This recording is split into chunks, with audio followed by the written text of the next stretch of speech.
Gaulle, Charles II, général et homme d'État français né à Lille, 1890-1970. Né dans une famille pauvre mais digne, noble mais propre, Charles de Gaulle fut élevé dans l'amour de la patrie, le respect du drapeau, la dévotion à Jeanne d'Arc et la foi en Dieu, sans qui l'oiseau qui trille, le ruisseau qui chante et le cancer qui ronge n'existeraient pas.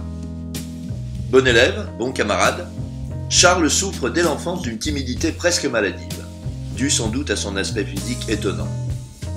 À 12 ans, il est déjà grand comme une planche à voile, avec de beaux yeux lourds d'épagnols déçus, un menton fuyant les mondanités sous une bouche d'une tristesse de Chopin, surmonté d'un nez plus grand que mon interphone.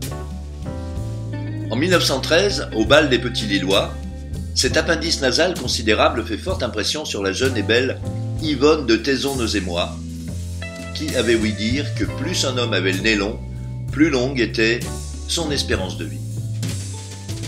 Elle l'épouse, à Saint-Mauroy, c'est la joie, et la guerre de 14 peut commencer. Charles brille au feu, à cause, diront les mauvaises langues, de son nez. Il n'en est rien. Le 20 mars 1917, à Verdun, l'épée au poing, il prend seul d'assaut un poste ennemi, faisant 14 prisonniers. Plus tard, dans ses mémoires, le chef de poste prussien, encore ébloui par ce fait d'armes, écrira « Ach !» Le lendemain, 21 mars, c'est le printemps. Philippe Pétain, pas encore maréchal, mais déjà con, décerne au général de Gaulle la médaille de bronze du lancer du javelot. Charles est décoré par Roche et Beaubois. C'est la joie, et la guerre de 14 peut continuer. Après l'armistice, comme tous les militaires quand ils n'ont personne à tuer, Charles s'emmerde.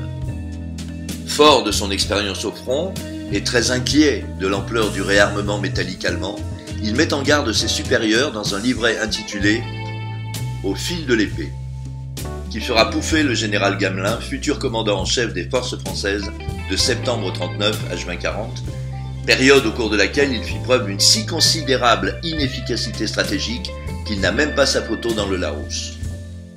Le 16 juin 1940, à midi, il fait 27 degrés à l'ombre, à Paris. Écœuré, De Gaulle gagne l'Angleterre le 17. Le 18 juin, d'un bureau climatisé de la BBC, il lance l'appel du même nom, au terme duquel il demande aux Français de résister à la chaleur en allant batifoler dans les sous-bois jusqu'à ce que ça rafraîchisse. Le 6 juin 1944, enfin, le thermomètre n'affiche plus que 13 degrés à 6 heures du matin. On peut faire du bateau au bord des plages normandes sans risquer l'insolation. Ce jour-là, on verra même des Américains, tous de grands enfants, se baigner tout habillés pour aller pêcher le pruneau de mer. Mais une laine, dit Yvonne de Gaulle à son mari, qui sort pour prendre le pouvoir sous la pluie. Les vivaces surexcités de milliers de cons gelés, fébrilement occupés à retourner leur veste, l'accueillent sur les Champs-Élysées et renforcent en lui l'idée que les Français sont des veaux.